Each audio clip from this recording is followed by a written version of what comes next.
दोस्तों आज का ये अनोखा सफ़र हमारा होने वाला है गरीब रथ ट्रेन में। वैसे गरीब रथ का नाम सुनते आपके मन में कुछ और ख्याल आएंगे, लेकिन ट्रेन बहुत ही खूबसूरत है देखने में। और जितनी खूबसूरत ये ट्रेन देखने में है उतनी ही कमाल की ट्रेन है। 130 किलोमीटर प्रति घंटे की रफ्तार में चलती है और लगातार अपने रास्ते में ट्रेनों को ओवरटेक करते हुए अपने सफ़र को तय करती है। इस जर्नी में मुझे तो बहुत ही मज़ा आया, क्योंकि गरीब रथ ट्रेन में ICF कोचेस हैं और जिसमें 130 रफ्तार एक अलग ही फीलिंग देती है। और इतना ही नहीं, ये रास्ता इतना खूबसूरत है जिसमें हम लोग भोपाल, झांसी, आगरा, मथुरा इन सभी रूट्स को कवर करते हुए हज़रत निज़ामुद्दीन तक के अपने इस सफ़र को आज हम लोग तय करने वाले हैं। चलिए इस यात्रा को शुरू करते हैं। जय हिंद दोस्तों, कैसे हैं आप सब। दोस्तों मैं हूं फिलहाल नागपुर में और आज हम लोग यात्रा करने वाले हैं चेन्नई से हज़रत निज़ामुद्दीन के बीच चलने वाली सुपरफास्ट गरीब रथ एक्सप्रेस में। इसमें नागपुर से निज़ामुद्दीन तक आप एक ताबड़तोड़ जर्नी देखने वाले हैं, क्योंकि गरीब रथ एक्सप्रेस 130 किलोमीटर प्रति घंटे की रफ्तार में चलती है भोपाल से दिल्ली तक, जिस रूट को हम डिटेल में कवर करेंगे। लेकिन उससे पहले नागपुर का ये खूबसूरत हल्दीराम्स का रेस्टोरेंट ऑन व्हील्स बहुत ही खूबसूरत लग रहा है। बहुत सारे कमेंट आ रहे थे कि सत्या भाई जल्दी से इसे रिव्यू करो, तो मैंने सोचा क्यों ना एक जर्नी को यहाँ एंड किया जाए और दूसरी जर्नी नागपुर से ही की जाए, क्योंकि रात में मैंने सुना था काफ़ी खूबसूरती से चमकता है, जो कि देखने में भी काफ़ी खूबसूरत लग रहा है। बाकी स्टेशन भी बहुत ही खूबसूरती से बना हुआ है नागपुर का। जल्दी से चलते हैं अंदर, देखते हैं रेट्स वगैरह कैसे हैं और ये खाने पीने के लिए जगह कैसी रहेगी आपके लिए, अगर आप इसे अपना डिनर पॉइंट जर्नी से पहले बनाना चाहते हैं तो।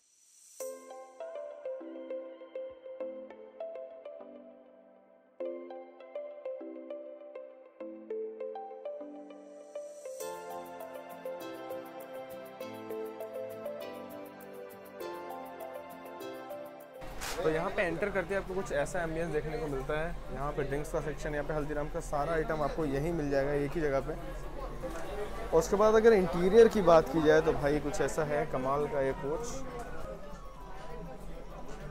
यहाँ पे सभी लोग अपनी मील्स को एंजॉय कर रहे हैं, डिनर को, और हम लोग भी कुछ ना कुछ चलिए जल्दी से ऑर्डर करते हैं। तो गाइस यहाँ मेन्यू कार्ड कुछ ऐसा है और यहाँ पे आपको इतनी सारी वैरायटी मिल जाएंगी, इवन थालीज भी हैं। तो मैं यहाँ पे थाली ऑर्डर करने वाला हूँ, देखते हैं स्वाद कैसा है उसका। दोस्तों यहाँ पे हम लोगों ने हल्दीराम की स्पेशल थाली ऑर्डर कर दी थी और साथ में एक लस्सी भी, जिसमें से लस्सी पहले ही आ चुकी है। तो बस वेट है जल्दी से थाली का रिव्यू करने का, क्योंकि भाई 1 घंटे में अपनी ट्रेन और जल्दी से ट्रेन भी पकड़नी है यहाँ पे। तो कुछ बाहर स्पेशल चीज़ भी है, वो भी आपको दिखानी है। तो गाइस ये अपनी 279 की थाली, जिसमें ये सारी चीज़ें आपको मिल जाती हैं, जहाँ पे एक स्वीट है, पराठे हैं, सलाद, राइस, पिकल, सभी चीज़ें आप देखते हैं। भाई इन सभी चीज़ों का स्वाद कैसा है। सबसे पहले देखते हैं जो मिक्स वेज की सब्जी है वो कैसे है।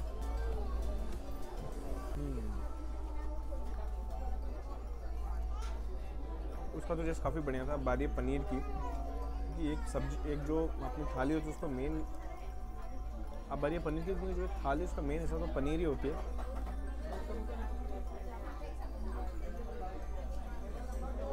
टेस्ट तो खैर काफ़ी बढ़िया है यहाँ का। बाकी लास्ट चीज़ दाल मखनी,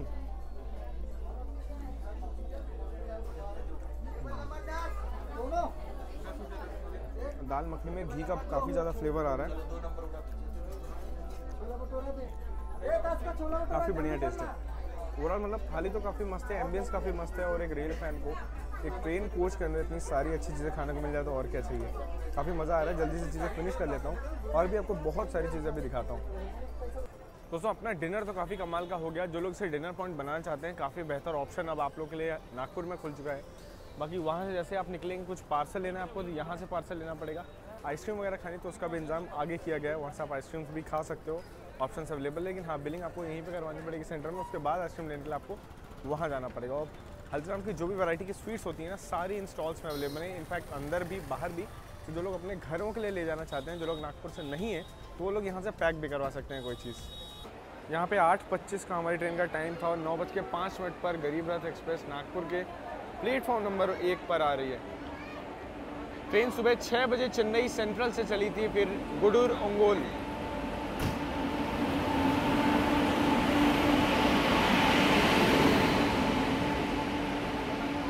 विजयवाड़ा के रास्ते बल्हारशाह होते हुए ट्रेन अब जाके नागपुर पहुंची है। वैसे देखने में बहुत ही खूबसूरत लग रही है गरीब रथ express, green and yellow livery में। कंप्लीट 3 AC कोचेस की होती है गरीब रथ एक्सप्रेस, और इसमें इकोनॉमी 3 AC के कोचेस होते हैं, जिसमें 75 लोगों की स्लीपिंग कैपेसिटी होती है। नॉर्मल AC 3 टायर में 64 लोगों की होती है। और ये है अपना कोच G6। चला जाए अंदर। यहाँ अपनी गरीब रथ एक्सप्रेस तो आ गई, पर अभी तक अपने घुसने का नंबर नहीं आया। काफ़ी भीड़ यहाँ पे नागपुर से ही चढ़ी इस ट्रेन में। जल्दी से अंदर चलना है आपको। इंटीरियर तो शायद ही रात में दिखा पाऊँ, लेकिन हाँ, डिपार्चर से पहले मिलना ज़रूर है आपसे। तो कुछ ऐसा है गरीब रथ का इंटीरियर। और बेस्ट चीज़ ये कि यहाँ से मिडिल की जो सीट थी वो हटा दी गई है। अब नंबर पुराने वाले हट चुके हैं जहाँ मिडिल सीट होती थी, और यहाँ स्पेस होता था उसका जहाँ 3 लोग रहते थे। अभी आपको एक साइड लोअर साइड अपर ही देखने को मिलेगी। बीच में मिडिल हट चुकी है, तो काफ़ी कंफर्ट जो है वो ट्रेनों में बढ़ चुका है। बाकी चीज़ें तो उसके नॉर्मल सीट टायर जैसी ही है। विंडो काफ़ी ख़राब हाल में दिख रही है, और अपनी आज है साइड अपर। नागपुर स्टेशन से आपको बहुत सारे रूट्स मिल जाएंगे। यहाँ से गोंदिया, बिलासपुर, रायपुर वाली लाइन, हावड़ा वाली लाइन, पुरी वाली लाइन अलग होती है। और हम लोग बढ़ते हैं वैसे दिल्ली वाली लाइन पे, जो कि इटारसी, भोपाल, इंदौर, इन सभी रूट्स में अलग होती है। और अगर बात की जाए साउथ डायरेक्शन में, तो आपको हैदराबाद, बेंगलोर, चेन्नई, कहीं की भी ट्रेन आप लेंगे वो नागपुर होकर गुजरेगी। और सेवाग्राम जंक्शन से मुंबई, अहमदाबाद, सूरत वाला जो रूट है वो अलग हो जाता है। इसीलिए नागपुर की जो इम्पोर्टेंस है रेलवेज़ में काफ़ी बढ़ जाती है। बाकी खाने पीने के लिए भी एक अच्छी खासी बड़ी जगह है, और यहाँ पे आपको अपनी पसंद की सभी चीज़ें मिल जाएंगी। साउथ इंडियन, नॉर्थ इंडियन, सभी तरह के डिशेज जो अवेलेबल हैं। इवन फ्रूट्स भी आपको स्टेशन मिल जाएंगे। और नागपुर के संतरों के बारे में तो कौन नहीं जानता है। यहाँ देखिए, फल ही फल है स्टेशन में, और अपने डिपार्चर यहाँ से हो चुका है।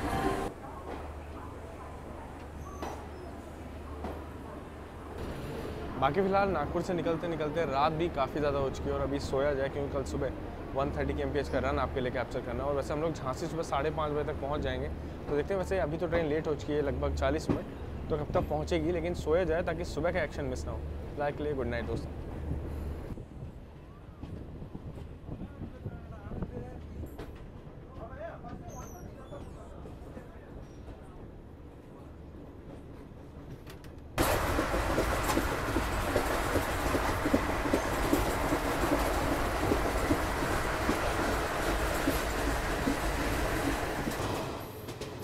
तो दोस्तों फ़िलहाल रात के अंधेरे में हमारी गरीब रथ पार कर रही है रानी कमलापति रेलवे स्टेशन, जो कि पहले हबीबगंज नाम से जाना जाता था।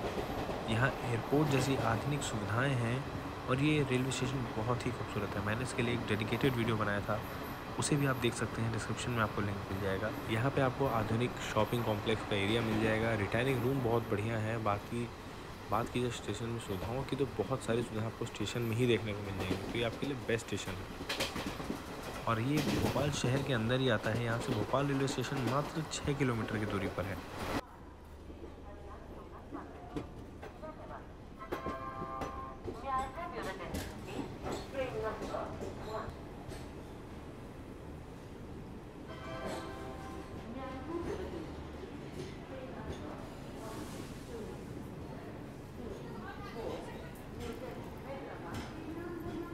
यहाँ रात में 2:13 पर हम लोग पहुँच गए हैं भोपाल जंक्शन, मध्य प्रदेश की राजधानी भोपाल पे।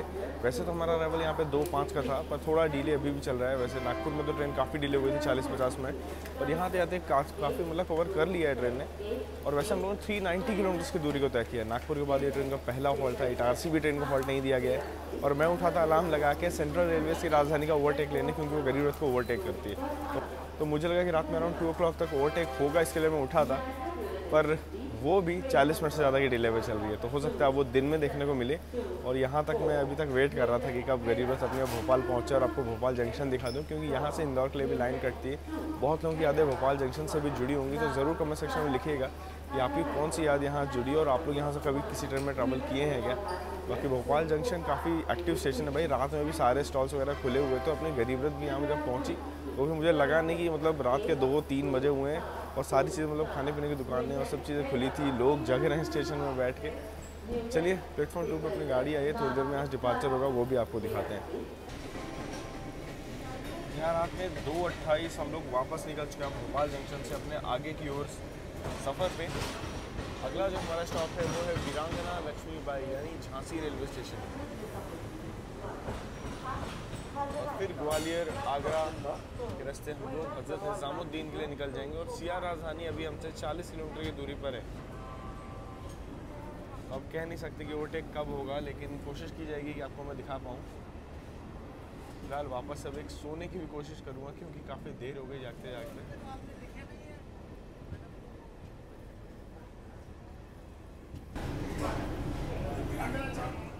तो दोस्तों सुबह जब मेरी नींद खुली तब हम लोग 5:43 पे वीरांगना लक्ष्मीबाई यानी हमारे झांसी जंक्शन से निकल रहे थे। झांसी से बहुत सारे इंपॉर्टेंट रूट्स गए हुए हैं, जैसे बांदा लाइन, कानपुर वाली लाइन और दिल्ली लाइन पे तो हम लोग बढ़ ही रहे हैं। भोपाल लाइन से हम लोग आ रहे हैं। झांसी जंक्शन इस रूट का बहुत ही इंपॉर्टेंट स्टेशन है, जहाँ पे लोकोमोटिव्स से लेकर ट्रेन की पूरी साफ़ सफाई, मेंटेनेंस सभी चीज़ें की जाती हैं। और अगर बात की जाए तो यहाँ पे डीजल लोको शेड और इलेक्ट्रिक लोको शेड भी है। और यहाँ हमारी ट्रेन काफ़ी सुबह पहुँच गई थी, मुझे ज़्यादा मौका मिला नहीं। यहाँ से हम लोगों ने दिन की शुरुआत की और आगे इस रूट को बहुत ही खूबसूरती से कवर किया है।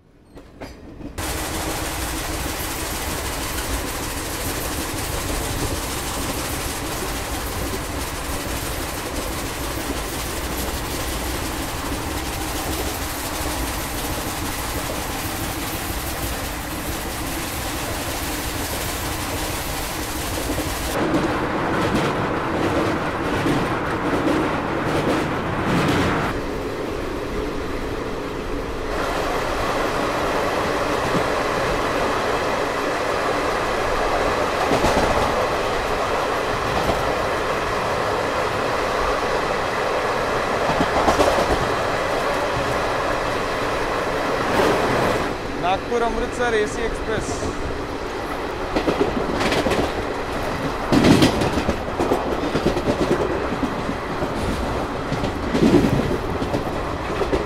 हे गाइस, गुड मॉर्निंग यार। दिन की शुरुआत तो हो चुकी है ओवरटेक्स के साथ और हम लोग कुछ ही समय में पहुंचने वाले हैं ग्वालियर जंक्शन भी। जल्दी से पहुंचते हैं और देखते हैं खूब सारे ओवरटेक्स।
सामने है ग्वालियर गुना पैसेंजर।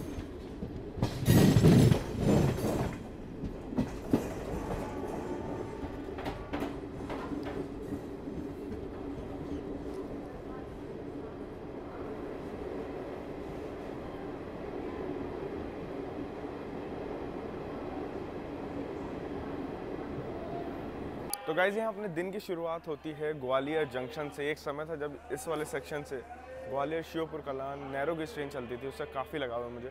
और एक और चीज़ मैं बता दूँ, गरीब रथ यहाँ पे मतलब काफ़ी लगातार तेज़ भागते हुए पहुँची है यहाँ पे। एक और चीज़ मैं आप लोग से कहना चाहूँगा, झांसी में मैं उठ गया था, तब से अब तक सनराइज़ देखा, सब कुछ देखा, लेकिन गरीब रथ कहीं धीरे नहीं हुई। 130 किलोमीटर प्रति घंटे की रफ्तार से ग्वालियर मात्र 1 घंटे में लाके ट्रेन ने उससे पहले लगभग खड़ा भी कर दिया यहाँ पे। ओवरटेक्स भी रास्ते में देखने को मिले और इतना ही नहीं, अभी दिल्ली तक आपको 4-5 ओवरटेक और देखने को मिलेंगे। CR राजधानी जो हमारे पीछे चल रही थी वो 1 घंटा और डिले हो चुकी है, तो पता नहीं वो हमें ओवरटेक करेगी कि नहीं। बाकी ओवरऑल यहाँ पे मज़ा काफ़ी आ रहा है। ग्वालियर को जंक्शन इसलिए कहते हैं क्योंकि यहाँ से एक लाइन गुना की ओर जाती है। अराइवल पे आपने एक ट्रेन देखी और भिंड होते हुए इटावा के लिए भी लाइन गई हुई है और हम लोग बढ़ने वाले हैं आगरा लाइन पे। ज़्यादा देर हम लोग ग्वालियर जंक्शन पे भी रुके नहीं, मात्र 2 मिनट के हॉल्ट के बाद अपनी ट्रेन निकल चुकी है यहाँ से। बाकी जो लोग ग्वालियर से हैं कमेंट सेक्शन में लिखिए ज़रूर कभी आपने गरीब रथ ट्रेन में ट्रैवल किया है या कभी आप करना चाहते हैं, क्योंकि ये ट्रेन मुझे काफ़ी अच्छी लगी। ICF के कोचेज़ में है और 130 किलोमीटर प्रति घंटे की रफ्तार में चल रही है, तो पुरानी राजधानी वाली फील आ रही है। लोग ग्वालियर कई कामों से आते हैं भाई, घूमने के लिए तो बेस्ट जगह मुझे लगी ग्वालियर का किला, जहाँ मैं जा चुका हूँ। और आप लोग वहाँ गए हैं तो वो भी बताइएगा ज़रूर, और कौन कौन सी जगह है यहाँ घूमने के लिए। बाकी ग्वालियर में मुरैना वाली चिक्की वो भी काफ़ी मशहूर है यार। लास्ट टाइम जब मैं ग्वालियर आया था दोस्तों के साथ तो मैं लगभग 4-5 किलो ले गया था। और आगरा के पेठे भी मैंने ग्वालियर से ही उठा लिए थे, क्योंकि आगरा जाने का टाइम नहीं था। तो मतलब खाने पीने का मेरे जैसे लोगों के लिए भी काफ़ी अच्छा खासा इंतज़ाम हो जाता है यहाँ पे।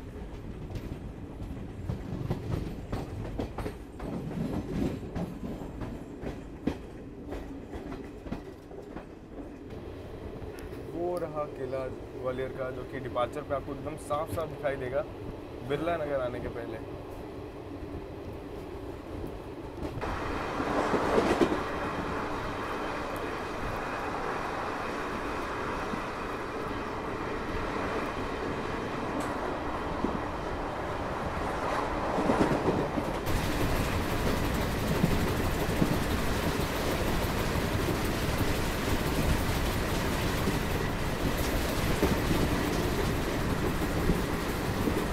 यहाँ पे भिंड और इटावा वाली लाइन हमसे अलग हो जाती है,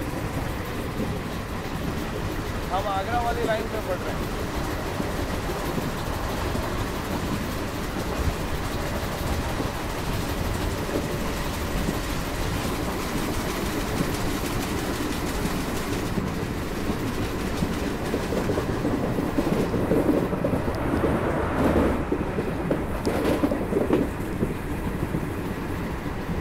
दोस्तों अपने दिन की शुरुआत की कॉफ़ी आ चुकी है, लेकिन यहाँ ट्रेन का हाल देखिए आप, विंडो के बाहर कुछ दिख नहीं रहा है क्योंकि बहुत पुराने कोचेज़ हैं और बाकी सभी लोग सोए हुए हैं। काफ़ी कंजस्टेड सी गरीब रथ एक्सप्रेस है अपनी, और ये मिडिल सीट लगाने के बाद अच्छा खासा स्पेस हो गया है साइड अपर के लिए।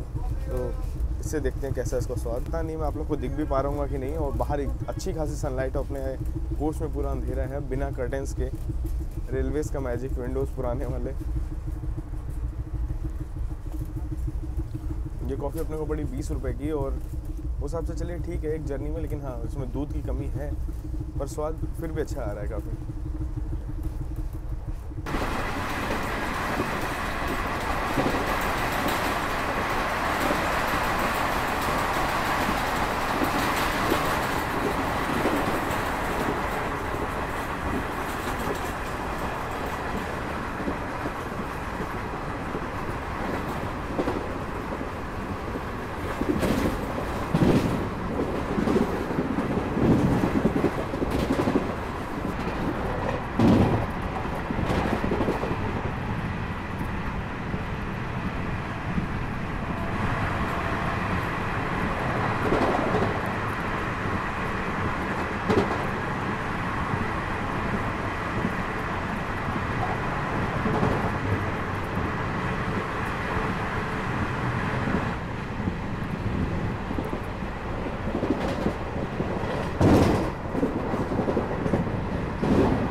यहाँ खूबसूरत चंबल की घाटियाँ शुरू हो चुकी हैं, अभी चंबल नदी आने वाली है।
चंबल नदी पार करने के बाद से ही राजस्थान लग चुका है थोड़ी देर के लिए, और इसके बाद आगरा से थोड़ा पहले ही अभी वापस से उत्तर प्रदेश में हम आ जाएंगे। लेकिन अभी धौलपुर जंक्शन स्किप होने वाला है। धौलपुर को आप देखिए।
दोस्तों यहाँ पे अपना 7:50 का टाइम था और हम लोग 15 मिनट की देरी के साथ 8:05 पे आगरा कैंट रेलवे स्टेशन पहुँच चुके हैं। यहाँ भी मात्र 2 मिनट का हॉल्ट है। इसको खाना पीना कलेक्ट करना है, यहाँ से कलेक्ट कर सकते हो।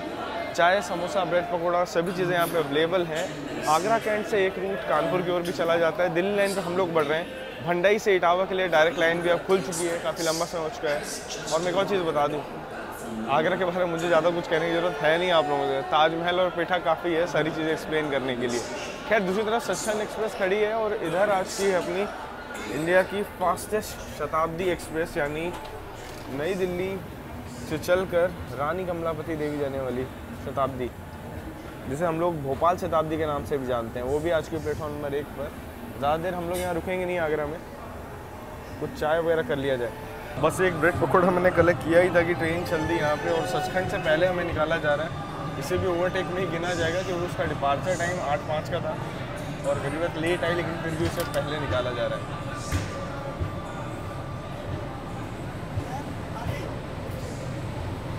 सचखंड का लोको जो है वो फेल हो चुका, उसमें कृष्णापुरम का WG9 लगाया गया है।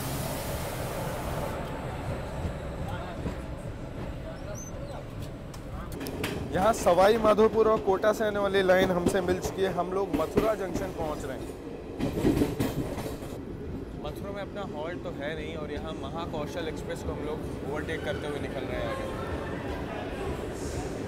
जबलपुर से चलकर हज़रत निज़ामुद्दीन को जाने वाली महाकौशल एक्सप्रेस मथुरा में खड़ी हुई है और हमारा स्टॉप नहीं है, इससे आगे हमें निकालते हुए।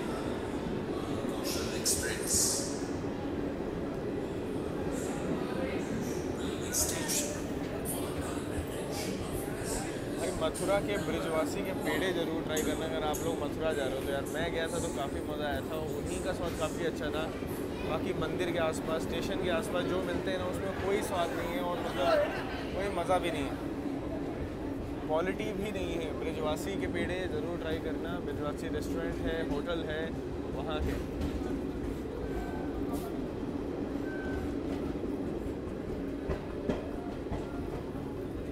Overtaking Jabalpur Hazrat Nizamuddin Mahakaushal express.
यहाँ हम लोग हज़रत निज़ामुद्दीन पहुँचने से पहले ओवरटेक कर रहे हैं आगरा नई दिल्ली इंटरसिटी एक्सप्रेस को।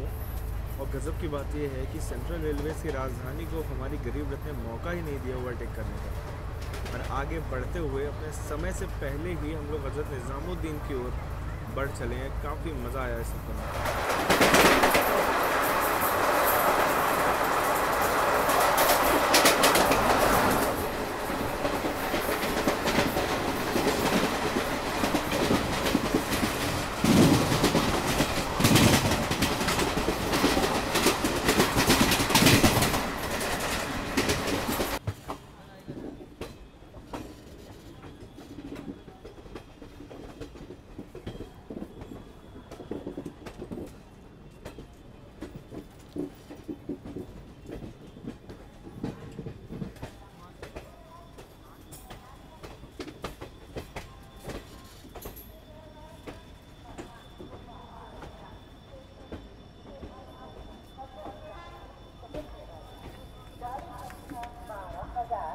11 अम्बाला के रास्ते अमृतसर को जाने वाली गाड़ी संख्या 12,415 सचखंड एक्सप्रेस।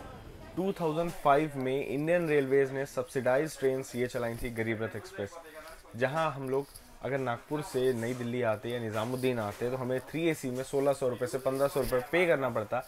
वही इस गरीब रथ में मुझे 980 रुपीज़ पे करने पड़े और डिस्टेंस है 1080 किलोमीटर। मतलब इतनी डिस्टेंस के लिए 3 AC का किराया मात्र मुझे 1000 रुपये से कम ही पे करना पड़ा है। ये चीज़ आप सोचिए, इसीलिए इन सब्सिडाइज ट्रेन को चलाया गया था। अब इनकी सीटें कैसी हैं ये मैं आप लोग को दिखा देता हूँ, तब आप और डिटेल में समझ पाएंगे कि ऐसा कैसे किया गया। यहाँ पे आप सीटों की चौड़ाई देखिए, ट्रेन तो खाली हो गई निज़ामुद्दीन में आके, तब आप समझ सकते हैं कैसे सब्सिडाइज किया गया होगा किराया। ये लेग स्पेस को कम किया गया और यहाँ पे देखिए साइड लोअर जो कि यहाँ एंड होती है उसमें 2 केबिन आ रहे हैं। मतलब धीरे धीरे स्पेस को कम करके एडजस्ट करके ट्रेन को चलाया गया। वैसे इनका जो AC है वो बहुत ही पावरफुल है, उससे आपको दिक्कत नहीं होगी। लेकिन काफ़ी पुरानी ट्रेन हो चुकी हैं, काफ़ी पुराने कोचेज़ हैं, इसलिए विंडो वगैरह भी देखिए ख़राब हो चुकी हैं। किसी की पर्पल, किसी की येलो, और मेरी वाली तो पूरी ही ख़राब थी। तो पूरी जर्नी जो है अपनी ऐसे ही कटी है इसमें। दोस्तों अपना जो सफ़र है चेन्नई गरीब रथ में यहीं पे एंड होता है। अब ट्रेन भी अपने डेस्टिनेशन पे पहुंच चुकी है। आपको ये जर्नी कैसी लगी कमेंट सेक्शन में लिखिएगा ज़रूर। मैं आप लोगों को बता दूं, ये जो गरीब रथ है ना, मेरी पर्सनल फेवरेट गरीब रथ की लिस्ट में टॉप पे है। क्योंकि पहली बार साउथ बाउंड ट्रेन है तो साफ़ सुथरी काफ़ी रहती है। प्लस इसमें मेरे को एक्स्ट्रा लगेज लेके आने वाले लोग नहीं देखने को मिलते, जिससे गाड़ी पूरी एकदम कंजस्टेड फील नहीं होती है। जो आज की भी हमारी जर्नी थी ना, मुझे कहीं लगा नहीं कि मैं किसी कंजस्टेड गरीब रथ में ट्रैवल कर रहा हूँ। वॉशरूम वगैरह बहुत ही साफ़ सुथरे थे। खैर मैंने दिखाया नहीं क्योंकि वॉशरूम वगैरह दिखाना उतना मुझे पसंद नहीं है। लेकिन हाँ, मैं आपको बता रहा हूँ, आप इजीली इस पर ट्रस्ट कर सकते हो, आपको इसमें कोई दिक्कत होगी नहीं ट्रेन में। बाकी पेट्रोल मिलना भी शुरू नहीं हुआ है, जल्दी वो भी शुरू हो जाएगा जब, तो आप 30 रुपीज़ पे करके पेट्रोल भी इसमें ले पाओगे। बाकी ओवरऑल जर्नी बहुत कमाल की थी। ICF कोचेज़ हैं, कूलिंग बहुत ही तगड़ी है, कितनी भी कंजस्टेड हो, मज़ा बहुत आया इस जर्नी में। आपको कैसी लगी जर्नी कमेंट सेक्शन में लिखिएगा ज़रूर। इंस्टाग्राम में फॉलो करना चाहते हो तो भाई कर लो। मेरी जो इंस्टा ID है वो है द ट्रेन गुरु, वहाँ भी मैं अपनी जर्नी अपडेट शेयर करता रहता हूँ। अब मेरी एक और जर्नी है बिहार संपर्क क्रांति में नई दिल्ली से, अब मुझे उसके लिए निकलना है। मिलूंगा जल्दी आप लोगों से ऐसी और बहुत सारी जर्नीज़ में। तब तक आप लोग अपना ख्याल रखिएगा। हाँ, जाने से पहले कमेंट सेक्शन में लिखना मत भूलिए कि कितनी गाड़ियों को हमने आज ओवरटेक किया है सुबह से। बताइए, ज़रूर सुनना चाहता हूँ आप लोगों से। चलिए मिलते हैं जल्दी, तब तक के लिए जय हिंद दोस्तों।